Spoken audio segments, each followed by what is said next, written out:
जी आज है भागवत कथा का फर्स्ट दिन और ये है मेरा कुछ लुक। मैं आपको दिखाती हूँ।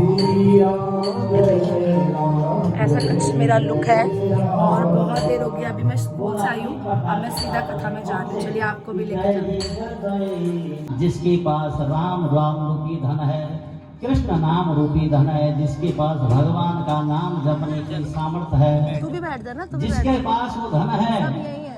अनमोल खजाना जो धन मीराबाई के पास है, पायो जी मैंने राम रतन धन पायो। ऐसा धन जिसको मिल जाता है सज्जनों, उसका जीवन निखर जाता है।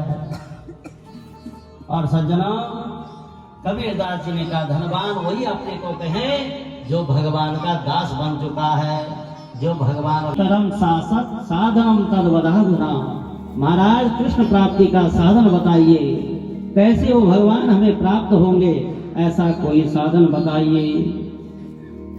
आज जैसे ही प्रश्न किया सज्जनों, प्रश्न सुन करके सौत जी महाराज प्रसन्न हो गए और प्रसन्न होकर के कहा कि काल व्याल मुख ग्रास त्रास निर्णास आज देवता लोग समझ गए कि श्रीमद् भागवत आख्यो हम प्रत्यक्षम कृष्ण ये वही स्वयं कृष्ण भागवत जी में ग्रंथावतार लेकर के प्रकट हुए हैं। आज सज्जनों, इसका श्रवण करने से जीवन धन्य हो जाता है। सूर्य जी कह रहे हैं, ये ऋषियों, नारद जी ने जन जन में इसका जाकर के प्रचार और प्रसार किया, अपने पिता ब्रह्मा जी से इसका अध्ययन किया और उसके बाद जन जन में इसका प्रचार प्रसार किया। लेकिन सप्ताह श्रवण की विधि ये तो नारद जी ने सनत कुमारों से सुनी। बोला महाराज हमने तो सुना है कि नारद जी एक जगह कहीं टिकते नहीं है और सनत कुमार बद्रीनाथ में तपस्या में लीन रहते हैं, वो कहीं जाते नहीं, तो कैसे संभव हो गया। आज सज्जनों,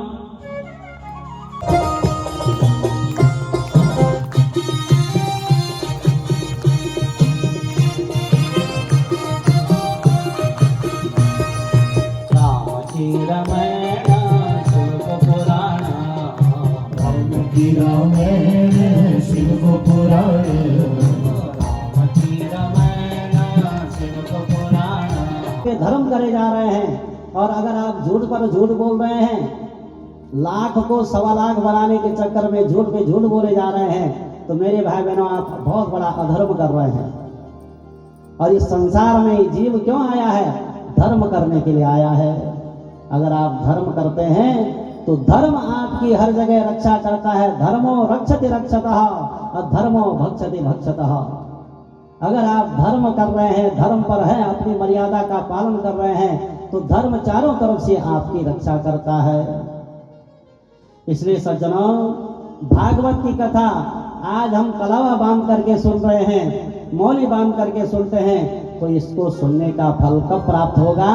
जब हम जीवन में सत्य पर चलने का संकल्प लेंगे, सत्य बोलेंगे, तभी इसका फल प्राप्त होगा। इसलिए ज्यादा से ज्यादा सत्य बोलें और ज्यादा से ज्यादा सत्य का पालन करें। श्रीमद् भागवत में इतना सुंदर वर्णन किया। प्रारंभ में सत्य की प्रार्थना, मध्य में आप दसम स्कंद में जब जाएंगे तो दसम स्कंद में देवता लोग जब भगवान ने मथुरा में कंस के यहाँ जन्म ले लिया, तो ऊपर से देवता लोग भगवान की स्तुति कर रहे हैं कि सत्य व्रतम सत्य परम त्रिसत्यम सत्य से योनि त्रिसत्य। कोई नहीं बुला रहा कोई।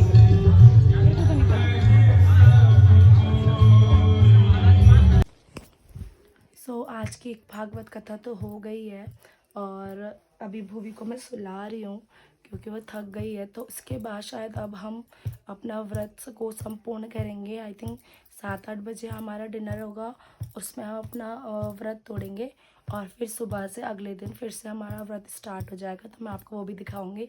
फिलहाल मैं अपनी बेटी को सुलाती हूँ। रात्रि का भोजन